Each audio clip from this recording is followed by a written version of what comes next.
Good morning, everybody. This is Cassie on Crowd Chat with Cassie Elle. I am doing a morning show today because I have a really exciting guest on the show today, Ed Baraf. Is that Yeah. okay? I always like. Did I pronounce the names correctly? I double check, but I'd like to make sure.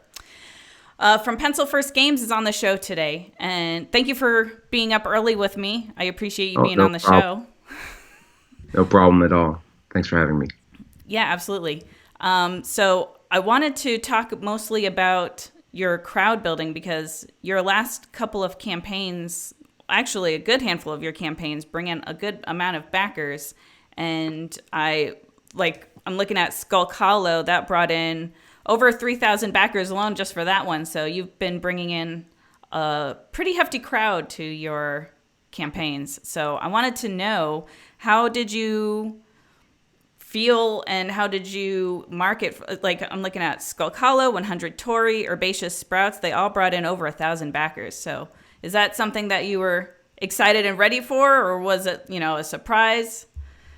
Um, well, you have to be both ready and ready for the unexpected when you do a Kickstarter campaign, right? And so I've had the good fortune or endurance, I guess might be a better way of saying, of doing a lot. So, I mean, I think Tori was probably my 11th or 12th Kickstarter campaign.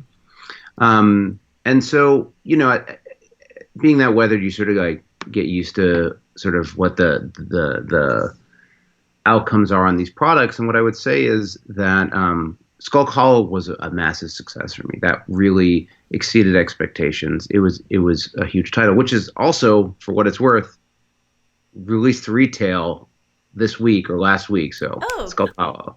But saying that aside, no, I mean, I think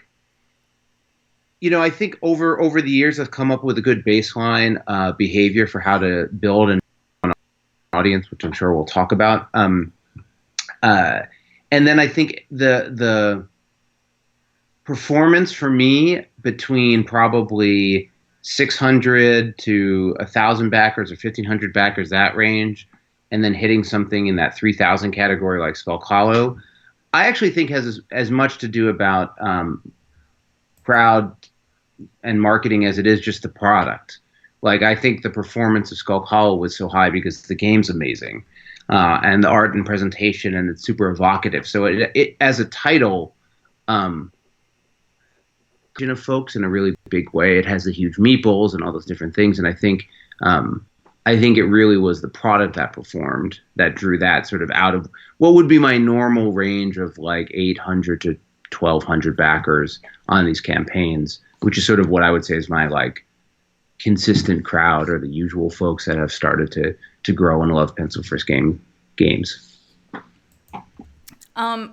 so you have been doing this for a while, and I know that you said you've done like this was 100 Tory was like your 12th Kickstarter, but you've done Kickstarters not just for games. You also have your own like review channel, and then you have Sure. League of Game Makers. So do you think that those over the years, as you know, because 1,000 backers is a lot of backers to get for a campaign, especially if are you just, is it just you that's doing this?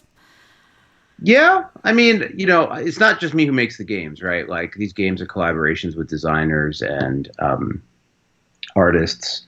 But as far as like sort of running a Kickstarter, all of that works for me. As of I'd have to remember, but probably maybe a year ago. I don't know, maybe 6 or 8 weeks ago, 8 months ago, maybe a year at this point.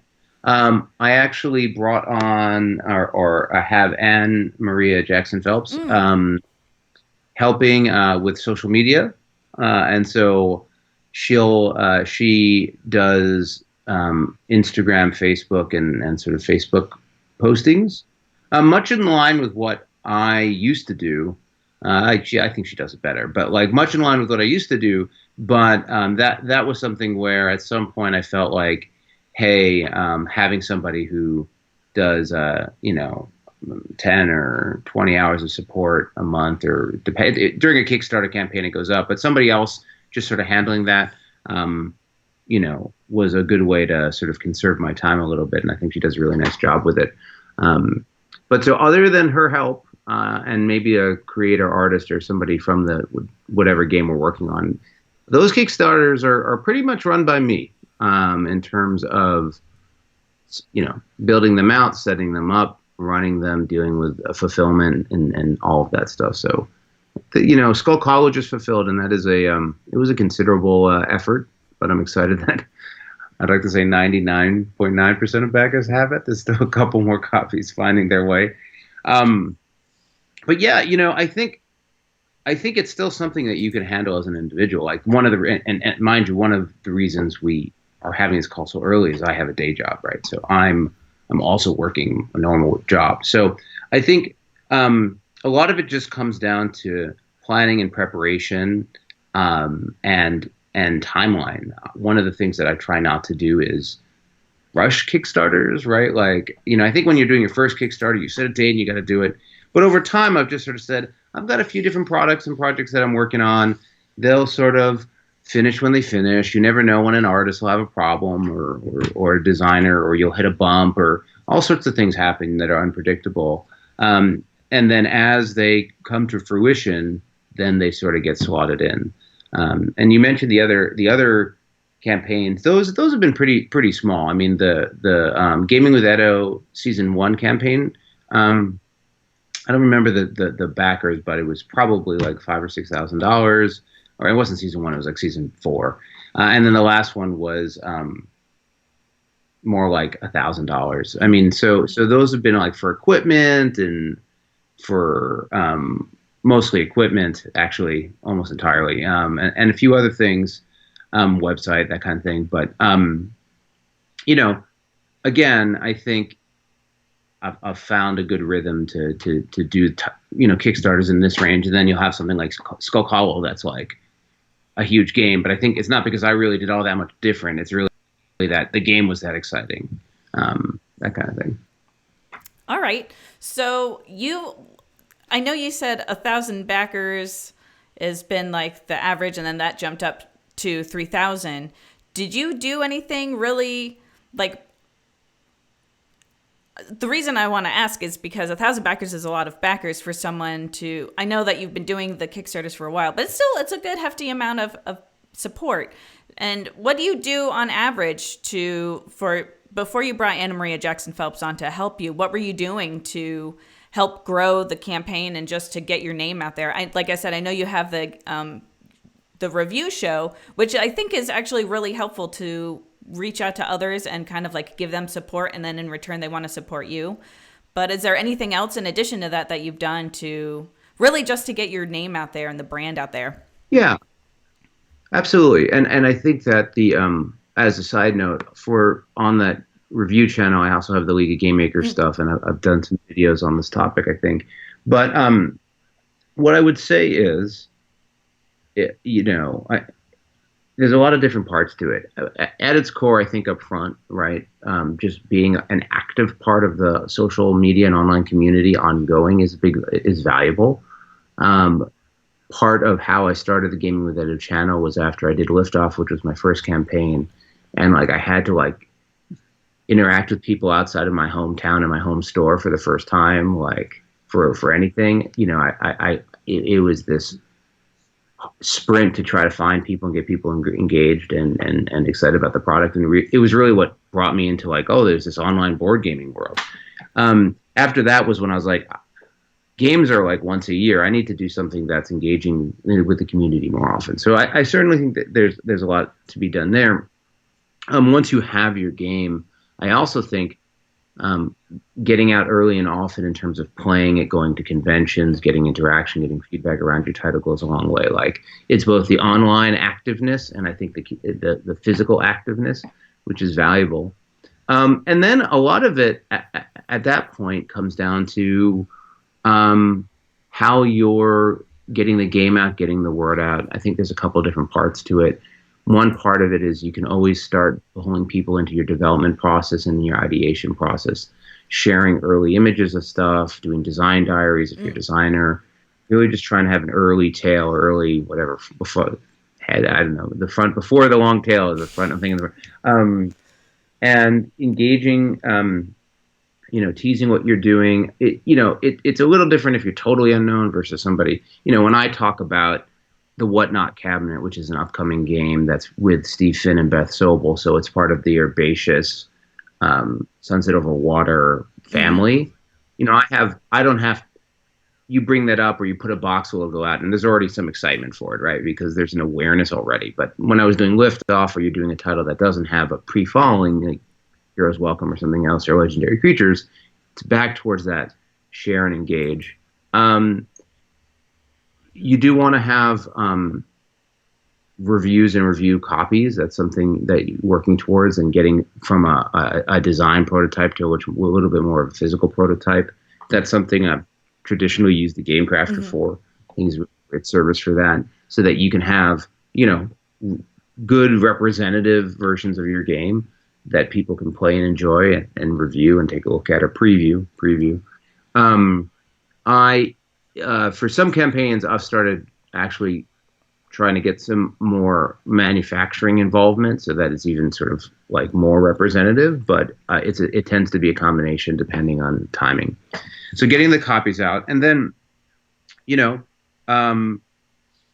in terms of your main things that you're going to pull into your campaign, right? Like when you're sort of rolling that audience in, you should have, to some degree or another, built up a little bit of a newsletter. Maybe you don't have it yet after your first campaign. My newsletter is a big something that's grown. So you're going to have a newsletter that's going to draw on a certain amount of people. People in your project, the artist, the designer, whoever might also have a little bit of following, they can go and bring that in. Then you have your social media accounts, and you can sort of figure out that you're going to be posting to those in your Facebook page. Something I haven't used, which is new, is normally you'd have a page that was in design, and then you'd have like click the button above to rate me. But now Facebook Kickstarter has a new service where there's like a preview page. They have like a new front page for it. I've not used it, but I think success with that. So, you have people who are familiar with the campaign and have seen early versions of it. And then once you get out of that zone, you're sort of talking about your content and your content marketing in terms of, there's ad channels that you can use, whether it's Facebook ads or BGG or other websites, right? These are just banner ads for your title in different sizes, shapes. You then have your Kickstarter previews, content marketing type stuff, where you have like a Man versus Meeple, right? That has a very big following. They do Kickstarter previews, but they cost money. Each one of those channels will cost money, some to different degrees. Like another, like Man versus Meeple is really like, hey, we'll do our Kickstarter, we'll do a preview for you, and you'll be on our channel. Whereas something like a board game Spotlight is similar in that they'll do a preview, but they have a number of other social media avenues. They have a live chat. They have a few other things. So it's a little bit more of a package type of content marketing. And so you'll bring those to bear, and then underneath that, I think those are the biggest categories of places you'll get things. It's always good, relationships with local stores. I know when I did my first campaign with Liftoff, I started in video games, and I know a bunch of artists for one reason or another, and that was like when me saying, hey, can you do me a favor, really was a favor. Like, it's a little different once you've done a bunch of campaigns, but for my first one, I said, hey, would you do a cool piece of art inspired by the game? And they were just cool drawings of alien eeples and stuff.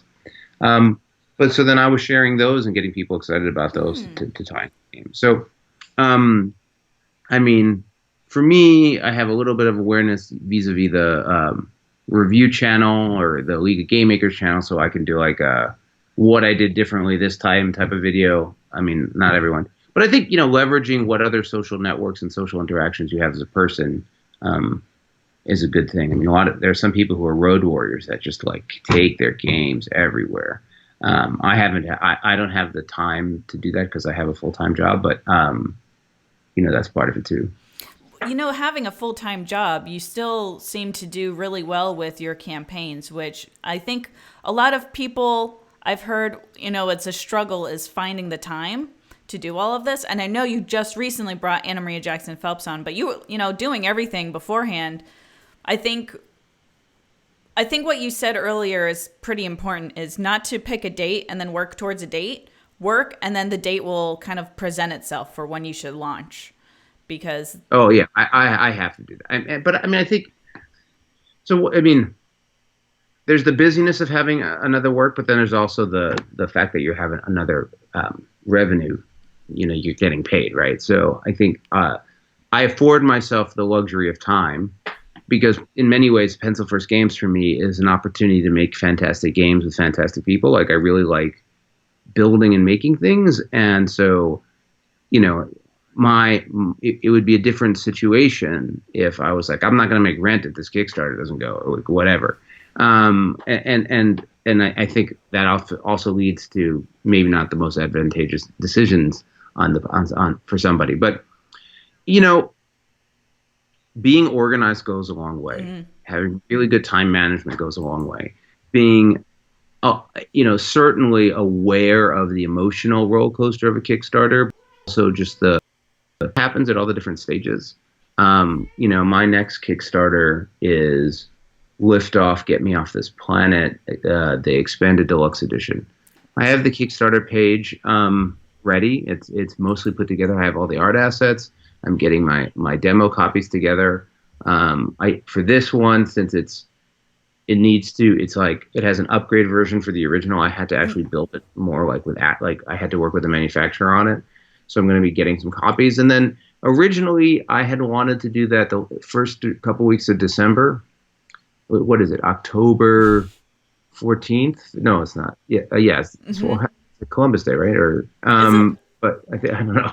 My kids are off of school for some reason today. must be it. But so say like I get the physical copies, send it to reviewers. I probably could still do that date, but then the question is like, is it, so it could easily say, you know what, I'm not going to do it for December, first 2 weeks of December. I'm going to go for the first 2 weeks of January and really be on like, does this feel like it's going to be too rushed? Skull Hollow obviously just hit retail, and that's hopefully, we really want that title to be successful. So, it might be like, you know what, I'm just going to focus on Skull Hollow, and then in the new year or whatever. I have to figure it out. But that's the kind of thing. That's an example of where like I could cram it, but then reviewers aren't going to have that much time, and all the things I need to have done may not be in place. So it might just slide. Okay. So definitely having time management is important. I'm just reiterating some information if anybody missed Sure. it. So having time management is important. And also you mentioned a little bit back, you mentioned the leverage that different things can bring to you and asking for favors. Do you feel like it's really important, the relationships you have in the industry, to be successful? Or do you think like being able to come in with knowing few people and having a campaign, do you think you can market yourself to success, or is there like a really big value in the relationships you build prior to your campaign? Well, I think it's a good question, and I think I've found in life that it doesn't have a singular answer. From my perspective, there are dozens and dozens and dozens and hundreds of ways to be successful on a Kickstarter, thousands of ways. And there are people who just have lightning in a bottle and a fantastic product or a hook or something that's really viral. And they don't need anything. They can have a page that doesn't look like a good page, no reviews, and people still want the product, and that's fine. I think that playing to your strengths as an individual and your strengths as a game is part of it, right? So if you are a big personality and are really great on camera and they're funny and like can do all that, then be on camera a bunch and sell your wares. Or if you're somebody that's awkward and uncomfortable, maybe you do it a different way. It certainly helps to be in the community and engaged and doing things and sort of part of the fabric, especially in terms of getting good information and learning and awareness.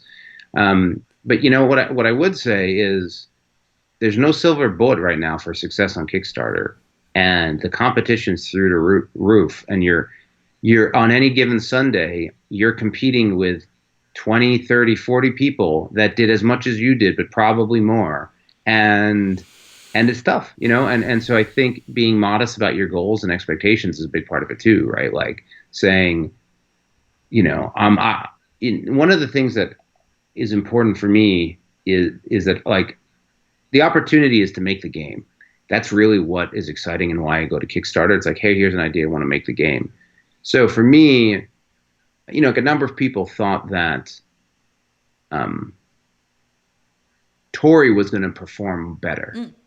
Um, but I think for me, mostly I pegged it where I sort of thought it was going to go, but had it, for a while in the beginning, it had a good sort of middle and finish, but had it ended a little lower, like, it's all about being able to do the first print and get it out into the world and see people enjoying it.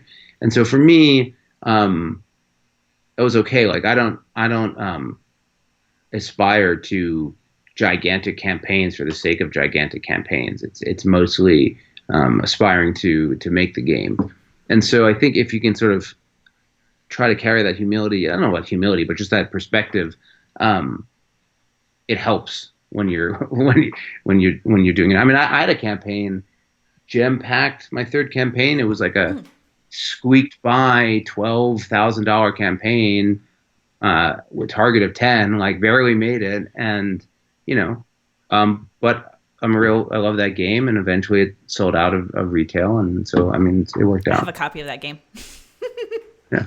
No, it's on the docket. So I'm going back through some of these old ones. So Liftoff is the next one, and then after Liftoff, I will probably try to get an update to Gempact. That was it was a pretty small run, but I'm glad you. Oh yeah, it. Definitely. So then, if your focus is on bringing the game to the table and just making it exist, do you do anything special to share it? I mean, I know that you're not just making the game and then like, well, if people like it, they'll like it. You do have some marketing.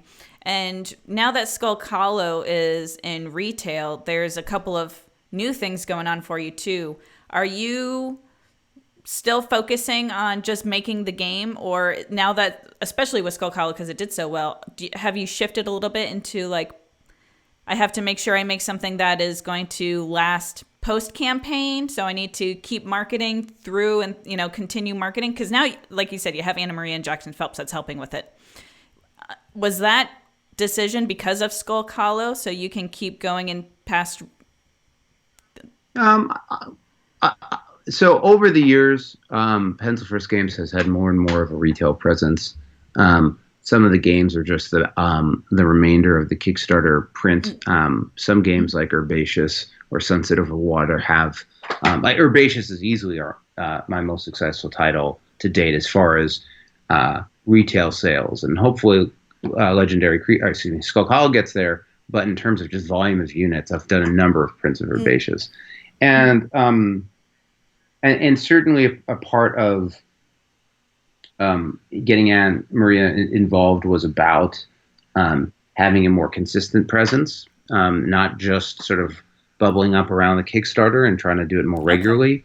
But I mean, the fact of the matter is, I probably like I don't. Well, let me phrase this correctly.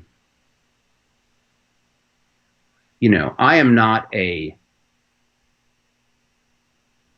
big retail publisher. Okay.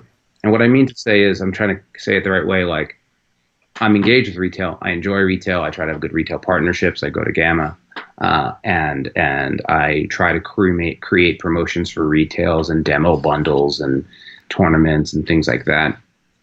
And so I'm trying to do some of the things that I think strong retailers do. But I find that there is for sure a line between where I am as a publisher and where when I look at like board game publishers, like when I look at a Renegade Games or a Lucky Duck Games, or I mean, even when I look at Keith from Thunderworks, who I think is he's a tier above, but like he's closer to me than say maybe Renegade in the publisher spectrum. You know, the level of con engagement, retailer engagement, you know, sort of that like real life spectrum and marketing and planning and all of that is something that I have. It's not that I think I'm probably capable of it, but at that point, it takes me so far away from the games that I don't have the bandwidth and the time to sort of do that job right. So I don't think I'm doing that job as well as I could be. Um, and so I think over time, maybe I'll do it more. Maybe it'll be through partnerships. But I feel like Pencil First Games is like I make my games available at retail, and I make retailers aware of them, and I do customer service, right? Like I cover off on like what the main bullets are. But in terms of like, I don't have somebody who's in charge of like, you know, building, like Jamie Stegmeier is a great example of somebody who maybe isn't, you know, he's always at odds or trying to work through his relationship with the retailers because he has a very off online presence away from them. But at the same time, like he does a great job of building and maintaining a live player base and a group of people at post Kickstarter folks, right, who are engaged with his products and super driven by them. I'm a little bit more like, I think people follow the products, they're aware of them, you know. But the games do in retail. I would say the products do the legwork more than I do the legwork, right? Like the success of Herbaceous is really people playing Herbaceous and telling people to play Herbaceous and that they love Herbaceous, right? Like I'm not taking Herbaceous to flower shops. I'm not like, I haven't, you know, it's the product that's carrying the weight more than I am. I'm not door to door calling and I think I could do better, but at the same time, like I just have to stack rank everything in my life, and like that's like I don't have that bandwidth. I like what you said earlier about work to your strengths. So I kind of feel like you're kind of going back to that. Where what is your strengths? If your strengths are to go out into flower shops and market your product and talk to these people and spend all of this time, then do that. But if you don't have that time or that energy or I guess like you said, bandwidth to do it, it's good to get those different parts filled in. So I guess it takes some time then. It must have taken you time from the first campaign to now to know really where your strengths and weaknesses are and how to fill those gaps. Yeah, I think there's truth to that. I'm a pretty, I'd made a lot of things coming into the Kickstarter, so I did have some depth there. But for sure, I think what a Kickstarter does more than anything, this whole process is, especially if you're like, I have my little game design idea and I want to make it real. A Kickstarter process forces you as an individual and a creator through every aspect of board game business. And so whether it starts at coming up with an idea, building the product, getting the artist, making it work, graphic design, building community, getting Kickstarter campaign, customer service, fulfillment, distribution, long tail, right? And like, it's going through that, you will learn very quickly, sometimes at your own expense, but you will learn like what part of it you liked and what part of it you didn't like. And I think that's the sort of beauty and demon of doing a Kickstarter is it's like, oh no, being a designer is not being a Kickstarter creator, right? You can go from one to the other, but the level of responsibility and skill sets is so broad that and you know, one of the things you might do is partner up with folks. Say, well, I'm going to find it's not just me, it could be me and a couple other people, and we're all going to do different things. There's not a lot of money in Kickstarter, but I know I would stress that too for anyone who sees a campaign and they're like, oh, you know, that campaign was $50,000. It's not like somebody just got a check for $50,000. Like at the end of the day, maybe, you know, $5,000, $4,000, $3,000, right? Like if that, I would say, generally speaking, there's not a ton. Once you get through all the shipping and all of the all the different parts of a Kickstarter, I would say for most people, what they get is they get the product made and they get it in people's hands they're not walking away with a bunch of money in their pocket from running a Kickstarter. I can assure you it's not the case. Would you say then that it's definitely, if you're going to do a Kickstarter and invest in all this marketing and everything, it's about making the like the energy and the time and being willing to do everything, like, because not everybody's going to be able to have people that can help them. You have to be willing to do everything. I think oh, sorry, go ahead. Yeah, no, I mean, look, it's a great experience. It's something that I think, other than all of the emotional rigmarole of the whole thing, is really valuable to experience and do and try. Um, I mean, I think it is. I mean, I guess you Kickstarter. A Kickstarter is a gigantic market of Kickstarter of board game enthusiasts and other folks, and many people. Kickstarter has emerged as more than just a indie tool, and it's now a gigantic marketing platform for pre manufacturing dollars, which makes it wholly unique and super powerful. So the amount of folks and people who leverage Kickstarter, who already have a lot of experience and know-how, is very high. So I think there's sort of I think there's sort of a split on Kickstarter. I think for your average new creator, right? It really should be and is about, hey, this is an opportunity to get support from people to make something that you love or are excited about or want to do, and would otherwise not be able to. I mean, when I did Liftoff, there was no way I was making a board game, like, and But you did it. I did it, and but even across all of the titles, I think it wasn't until Herbaceous. Again, Herbaceous was all the other games I made. Like, I feel really great about them. Made them, manufactured them, got them the backers. They went to retail, and over time sold. But none of them had like, hey, I'm reprinting it, and now it's like I'm not doing work. I'm just printing it and it's selling. Like, that wasn't the first title that had anything like that. Was Herbaceous, and I don't even want to oversell it. But like, when we're talking about Gem Pact, like, just to be clear, like, I printed 1,000 Gem Packs, right? Like, that's it.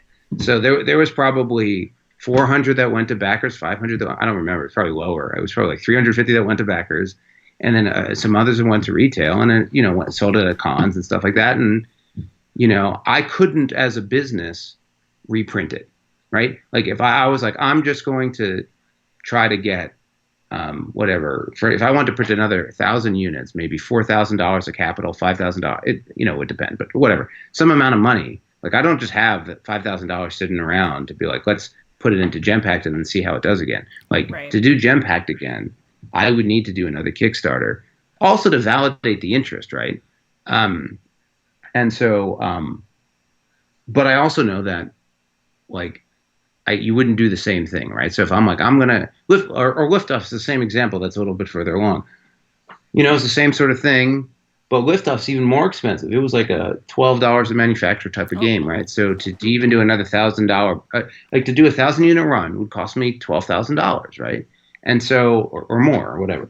And so to do it again, it's been 5 years going, say, okay, well, what would an expanded edition be? What extra components? Like, how could we make it more interesting so I can bring it back? And it's really like bringing a new version to market to try to get people excited and interested in it again to do it.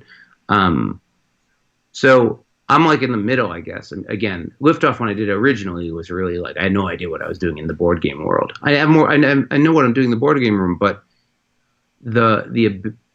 these games are, until you are like, again, Jamie's a good example. Jamie, big campaign, but he was still doing Kickstarter, right? Then he did Scythe, which was a monster campaign. That was like a huge campaign, 10,000 backers. And the campaign and Kickstarter management of that title sort of like broke him. And it was a big weight on him. But he'd also, at that point, he was having success in retail and had, he's at a point now at his business with his success and he probably is beyond the point, but he got to a point where he's like, and I'm speaking for him and he speaks for himself plenty, but I could just I don't need to get all the money up front to do this. Like I now have enough money to say for the cost of development and doing this, like I can do that. And I can, I can fund a run. Now he'll do his pre-order campaigns, but he's sort of gotten to that point, right? And most, a big publisher is that they have like a bank of money and they can like spend, but I think there's still this sort of small creator space where it's like, well, no, I can't really like Skull Hollow is as an example. There's no way I would have been able to do Skull Hollow without the Kickstarter. So like, it's still a requirement. But so it's a balance.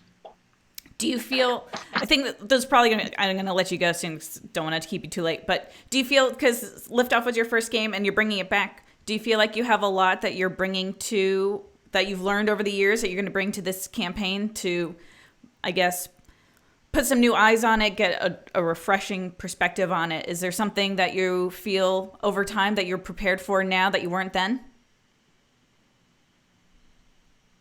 It's a great question.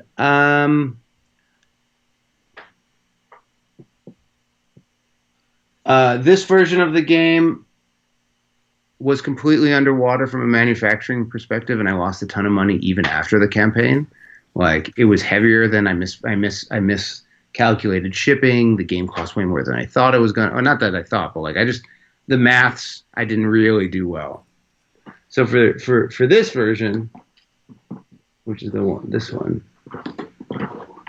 For this version, I'm going to do the math better, and actually it's going to be cheaper to manufacture. It's going to have a better cover.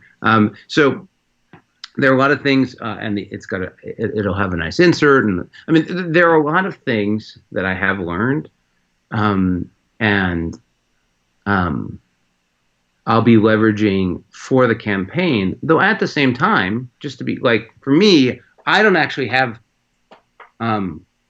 huge aspirations for Liftoff, like a game that like really should have been a hit when it wasn't. Like I love Liftoff. I think it's a fantastic game, but I don't think that is not a campaign that I see as being a giant monstrous campaign. Like it's going to have a modest goal. I think it's going to have 500, 600, 700 folks. Like I think it, like to me it's but like I think it's a great game, and I think we did a great job leveling it up, and I think people will be excited for it.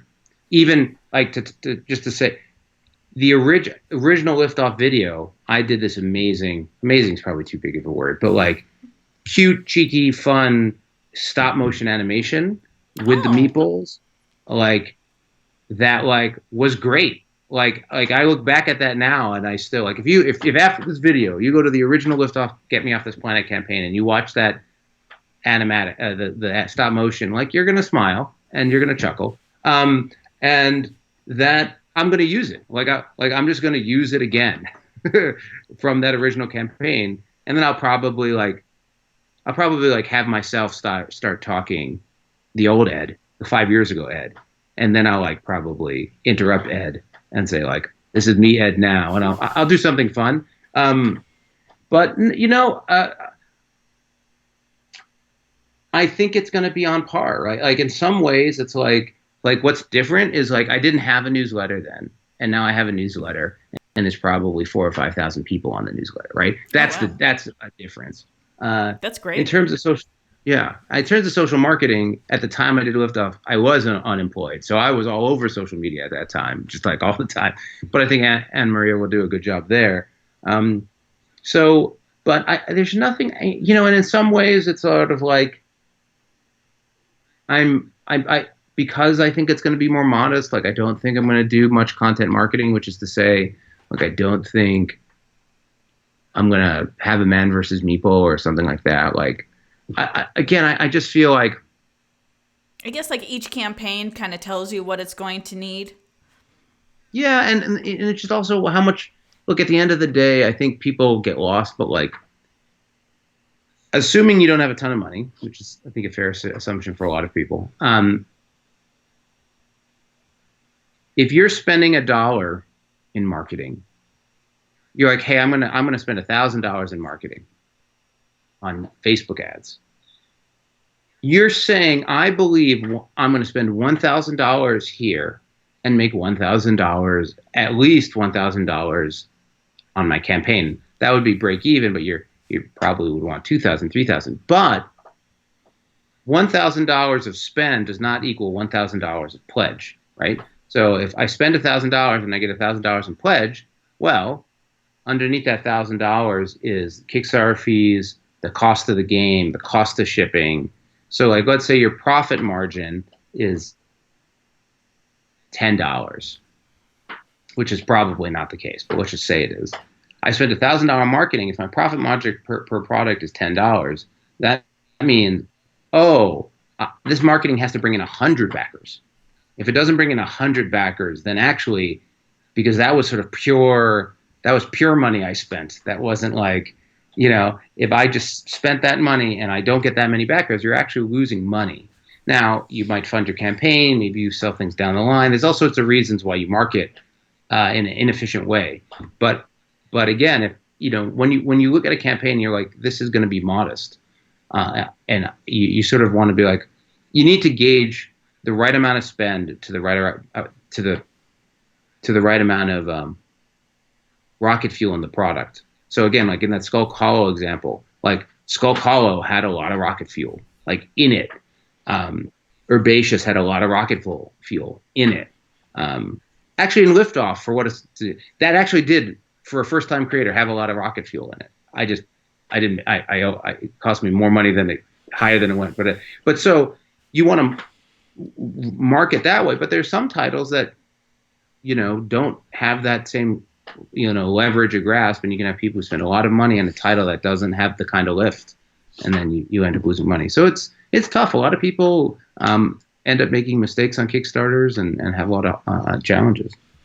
Cool. So the real takeaway is to be aware of what you have and how much you're putting into it, and to be reasonable. Don't expect crazy things to happen. They might happen, but nobody knows what's going to happen with Kickstarter.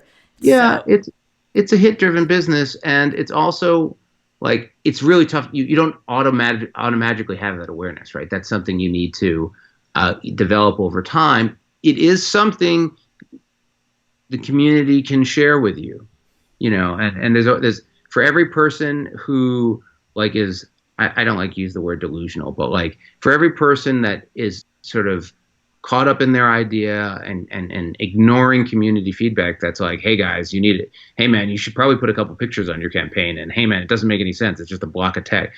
For every person who just totally ignores all that and does terribly because of it, there's also, and there's probably more of those folks, but there are plenty of people who, come in, they're like, I got this awesome thing. The community's like, your thing's not awesome.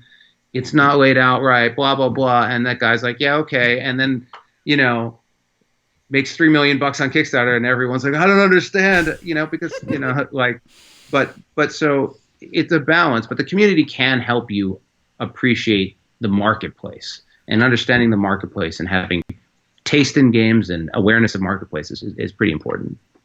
All right. I guess so then, to wrap up, we talked actually a lot about all kinds of things, but to wrap it up, it's having a good product, because you mentioned Skull Hollow and Herbaceous, both you had a good product and you had like you said, a rocket fuel investment in there. So knowing what you have invested, knowing what your strengths and weaknesses are, and being willing to, I guess, reach out to the community seems like it's important, because they'll tell you, ways that you can be more successful. Probably, like you said, nobody knows exactly what's going on with Kickstarter on any given day, but there's some tried and true thoughts and ideas, like you said, having not just a wall of text, having, actual pictures of your game, sure. Things like that.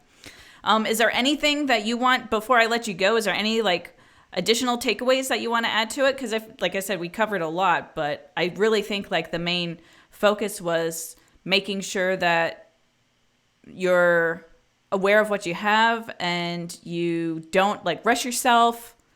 Go ahead. Yeah, I'm thinking of your question. I mean, I think you did a nice job summarizing our conversation. And pulling out the salient points for the viewers. So thank you very much. I mean, look, I would just add, it is, in my opinion, about having something you're passionate about and giving it a shot, right? Like, so like, I think above all that is like, if you want to go do a Kickstarter, fucking go do a Kickstarter. But I would also stress like to have that passion, but then like to also have the, like, if you can live life, and this is but like, if you can be like, it's about the journey, not the destination, right? And you can sort of separate out really appreciate the difference between sort of dreams of financial stability and affluence and success to the right of it, and the, like, what side of the brain that is, but still keep in mind the creative aspiration and desire to make and to share and to see people create joy in the world, right? Like if you can let this one live a little stronger and like let this one come when it comes, if it comes, and you can sort of drive, like if you can keep that balance, or waiting, I think it goes a long way for like coming out on the other side happy rather than coming out on the other side like stressed and angry and frustrated. So that's what I'd put on top of all that. Okay. Excellent. Yeah, definitely. Like you said, the passion is important. If your goal is to make money, you're probably going to, like you said, be upset. But if your goal is to make a game and you're passionate about it, that's definitely going to bring you some joy and hopefully get you to the other side of a funded Kickstarter. Yeah, for sure. Someone just asked a silly question. Does an epic beard help you fund? It's not. So I have not run a Kickstarter campaign with a beard. But no, I normally. So if you look at my Gaming with Edo channel, like it's been on there since Liftoff, so for 5 years. You can actually like, bounce around, and I had hair down to here. Like you can see a pretty good level of facial, but hair growth on me. But what happened is, and it's so weird. People say that. I haven't had a beard of any sense, anything you'd call a beard rather than facial hair, like a beard, like this is a beard. I have never had a beard, because generally speaking, my wife hates when I have like a bunch of facial hair, and so it wasn't until, and this is like 3 weeks, like this isn't even that long, maybe a month, but I have to shave a lot, but my kid who's 9, Evan, was like wanted to see me in a beard. Aww. And I was like, all right, man, I'll grow a beard. And I sort of got the kid asked, so it's okay approval from my wife. And so now I have a beard. And like, it's hard to describe, but if you've never had a beard before or like grown a big beard, like life's different when you have a beard. Like there's a different part of society that like, there are a lot of people who really like beards. Who like beards. There's also other weird stuff. Like, you know, as a man, a lot of times you hear women talking about being uncomfortable with like people like touching their hair or grabbing their hair or like feeling their hair. Like that's not something as a guy you like can appreciate at all. Like I've never, like no one ever comes up to me and says, you have a beard? People walk up to you and they're like, oh, that's a nice beard. And you're like, you're touching my face. What are you doing? Like, that's not people okay. Do that? Yeah, like don't walk up. I mean, I don't know. Maybe other guys like it. But like, just like stroking somebody's beard is not like, and you know, it's weird. But anyway, it's like when my wife was pregnant and random people would rub her belly, and she'd be like, "What are you doing?" It's my belly. No. So anyway, thank you. I don't know if it was a compliment or not, but I don't know I think yet. It was. And unfortunately, I have a anniversary in early November, so this is going to be part of a final Halloween costume, and then it'll be gone and it'll be back to normal. So it was a short bearded existence. Well, then you hear at first that the beard did not bring the success. It is a fluke, and we are here to enjoy it. It could, it could. I mean, look, no, I think. I don't see any reason why a beard would stop you from being successful, or it could be part of it. You know, I reviewed a game, the 1,000-year-old beard, which was about Vikings and giant beards and grooming beards. So, I mean, there's all sorts of people in markets That's out there. true. That's really funny. I remember I saw a game that was like bears and beards and like switching different faces of bears and they're like wearing different beards, or maybe it was lumberjacks and beards. It was something ridiculous, but Sure. yeah, I'm pretty sure that was a compliment on your beard. Oh, It's getting big. Here, watch this. oh, it's so poofy. I won't touch it. Yeah. You gotta get it back under control. But no, man, it's a lot of facial hair. It's what it is. Well, I appreciate the bearded Ed being on the show today. It was a great show. I'm sorry I had you on so long, but I think we covered a bunch of stuff. We talked a lot about some great things, and just hearing, how First Pencil Games has just grown over the years has been really, it sounds like it's been really cool. And it doesn't sound like you've let a lot of the scary negative things of publishing get to you. I mean, I think I've done a good job. They definitely do get to you, right? But you just have to weather them, and you get used to them, and the ups and the downs. But yeah, no, it's been great, and I really appreciate the community and the backers and the support, and hopefully, folks have either enjoyed a Pencil First Game or some of the content I've made on the channel, and it's been this great opportunity to continue to make fun things and get them to the market. And again, with Skull Hollow, that one we're super excited about, and people seem to be liking it, so that makes me very happy. Excellent. I'm going to show everyone real quick. Here is Pencil First Games website if you want to learn more about the website and check out all of these amazing games that are available for you to learn more about. And just keep your eye out for future campaigns that Pencil First Games will be bringing. Is there anything else that you want to leave anybody with? I think we covered a lot of stuff. I think, I appreciate you coming on the show. Yeah. And I got work. guess the only other thing I would say is I am online and available. So whether via email or social media, Facebook or Twitter or whatever. What's the best way for people to get in touch with you? What's the best way for you? I mean, you can certainly, if it's about Pencil First Game stuff, at gmail.com is fine. That email goes to me. But if you just at eBaraf on Twitter or in a Facebook group or something like that, again, I'm pretty responsive.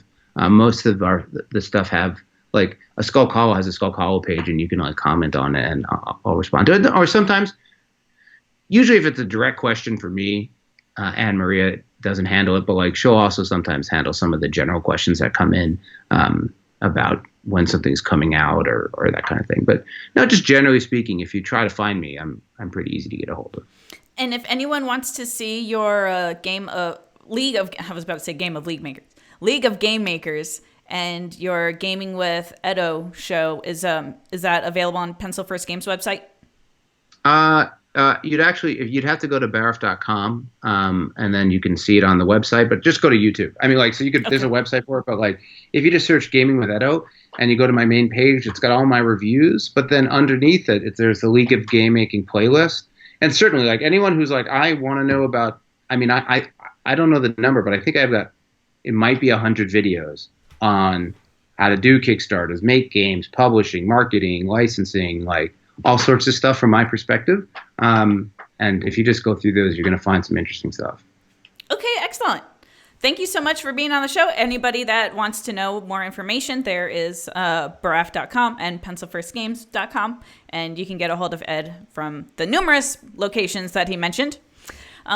Thank you so much for being on the show, Ed. And I know you've got work and stuff, but I really appreciate you being on the show and talking to me about all these different aspects of running a Kickstarter. Yeah, absolutely. Thanks for having me. Yeah, definitely. Next week, I don't think I will have a show. I was going to have a guest on the show, but both of us actually might be traveling, so I don't think next week there will be a show. But as soon as I have everything lined up for the next show, you will all hear about it. And it'll probably be at a normal time, Monday at 7 p.m. Eastern. So that was this week's show. Thank you again, Ed, for being on the show. And if anybody has any questions, you know how to reach out to Pencil First Games. And I guess that's it for today. I appreciate everyone watching, and I'll see you next time. Bye.